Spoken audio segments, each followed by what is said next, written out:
Hi friends, ఈరోజు మీరేం curry చేస్తున్నారు? నేనైతే నాకు చాలా చాలా ఇష్టమైన గోరుచిక్కుడుకాయ కర్రీ చేస్తున్నాను ఫ్రెండ్స్. అవి చాలా ఫ్రెష్గా కూడా ఉన్నాయి.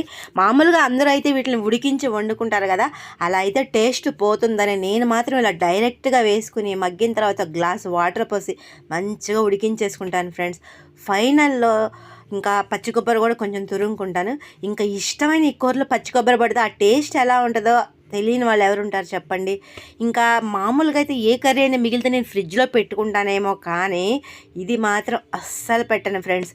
నైట్కి ఏదైనా మిగిలిపోయింది అంటే ప్లేట్లో పెట్టుకుని టీవీ చూస్తూ ఎంజాయ్ చేస్తూ ఎమ్మిగా తినేస్తాను. ఇంకే ఈ ఈ కాంబినేషన్గా అలా తినేస్తామా చెప్పండి. ఎమ్మిగా మిరియాల రసం పెట్టుకున్నాను ఫ్రెండ్స్. ఇంకా మిరియాల రసం కాంబినేషన్ నిన్న చేసుకున్న రోటి టమాటా పచ్చడితో ఏం ఎంజాయ్ చేశానంటే, మరి గోరుచిక్కుడుకాయ కర్రీ అంటే మీలో ఎంతమందికి ఇష్టమో కామెంట్ చేయండి ఫ్రెండ్స్. బాయ్.